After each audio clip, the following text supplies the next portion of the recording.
So how we think about sort of cultural integration is, I think the simplest way to explain it is to think about an integration of two companies. Think about any major transformation as a product.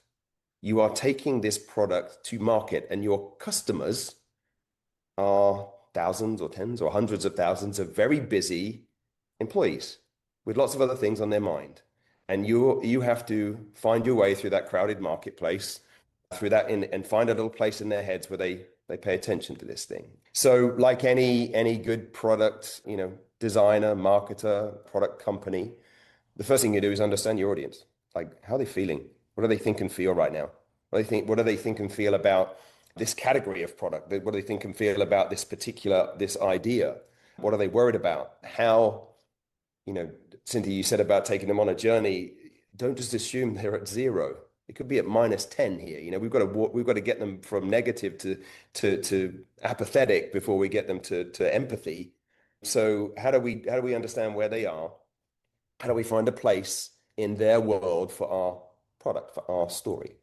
How do we package it in a way that makes them want it? And I don't mean from a rational standpoint. I mean from an emotive standpoint. I want this. It's not the best products that win. It's the most loved products that win in every market.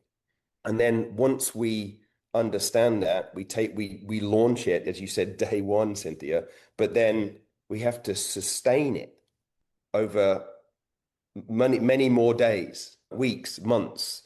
We have to reinforce it.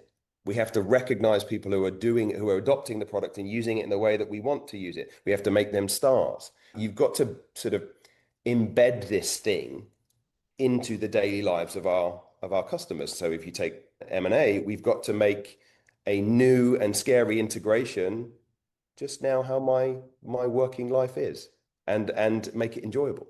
So you think about day one, think about day 365, and you've got to build a journey all the way across there, and know that there's always something else competing for that customer's attention. That employee is going to get their head turned by another story or by something that doesn't fit with the ideal that you're talking about. So that continual reinforcement is how the change sticks, how the product becomes something that I can't live without. So think like a product marketer.